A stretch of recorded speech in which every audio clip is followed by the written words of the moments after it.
Did you know that it's only been 100 years since women had the right to vote in the United States of America?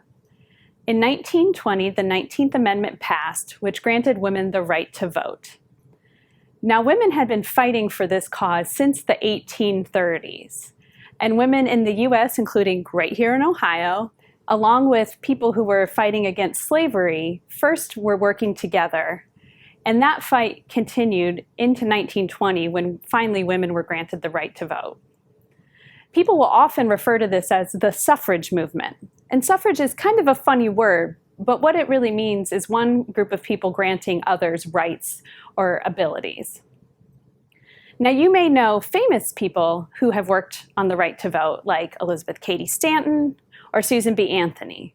But there were women all across Ohio and all of our communities who were working on the suffrage movement. And they worked with organizations like the Ohio Women's Suffrage Association, or even in their own women's clubs in different cities and towns all over the state. Now, behind me are some artifacts that relate to one such woman from Warren, Ohio. Her name was Mary Stuart Andrews. You can see the famous white dresses that women wore in parades. Her white blouse behind me, she wore in suffrage parades in Ohio. Justice, intelligence, and morality were the three slogans of the suffrage movement. And we have two of those original sashes here behind me. And in a movement like this, it may seem like, well, of course, it makes sense to support women getting the right to vote. But there were many people who were against it, both men and women, and businesses. So the large sign behind me is from a business that supported women getting the right to vote, them putting out and proclaiming their political position on whether or not women should vote. Suffragists weren't just women in white dresses. They were activists and they were protesters, and they showed up in person on many occasions for many years to show their support for having the right to vote. The image behind me comes from a famous suffrage rally and parade in Columbus, Ohio in 1914. The women are in white, as they normally were, and they photographed well, so the next day in the newspapers, more people would be able to read about the suffrage parade. You'll see that the women are carrying banners from different counties, showing the different delegations from all across Ohio.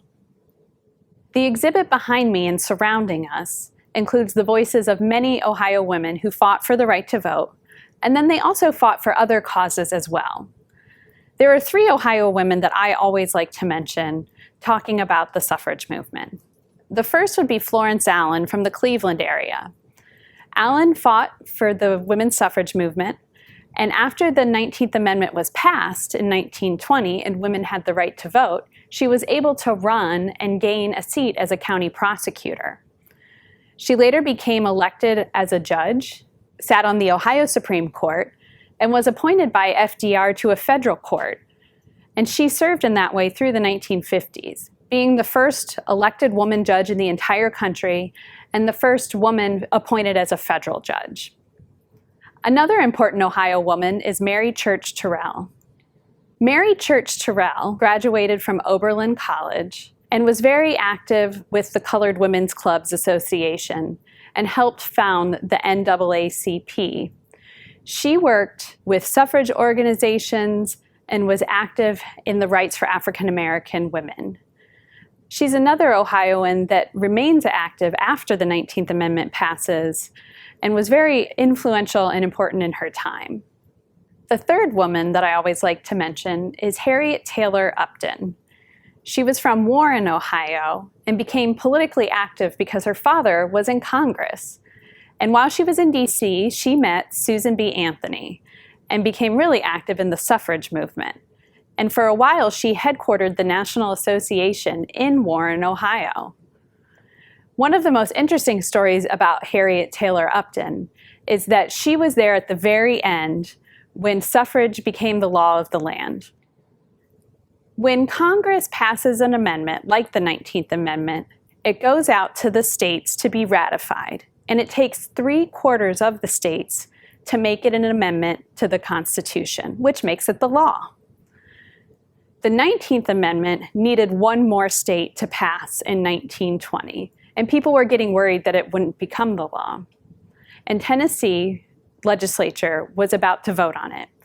Harriet Taylor Upton along with many other suffragists, went to Nashville that summer to campaign for suffrage.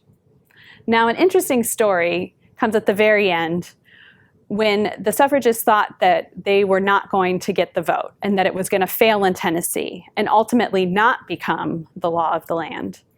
When one very young legislator named Harry Byrne received a note from his mother right as he was going in to vote, asking him to vote for suffrage. And he did, and his vote made the difference. Now, I don't want you to think that it's because of Harry Byrne that women can vote in this country. It's because of the work of thousands of people, men and women, here in Ohio and across the country that made that happen. Now, after 1920, there was still the need to fight for other women getting the right to vote. Native Americans and Native American women didn't have the right until 1924, and then later on Asian American women and African American women with the Civil Rights Movement. So 1920 is not necessarily the end, but it was a new beginning, and women have continued to be active in politics and in our lives in so many different ways. And this exhibit is also celebrating those women as well. So what does it all mean 100 years later? Well, with women being more active in the political arena, they are working on issues like equal pay, education and labor, child care, civil rights, and access to the vote. The women who were suffragists quickly formed into an organization called the League of Women Voters, who are still doing great work across our state. And you can see their voter guide, and they have programs for Girl Scouts and other ways for people all ages to get involved in the political process. So what can you do?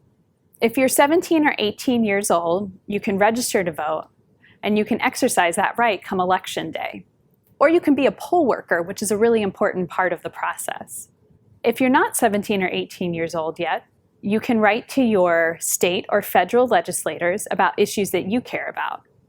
Or you can start researching those issues more deeply, so when it comes time for you to vote, you can cast your ballot and make your mark on history.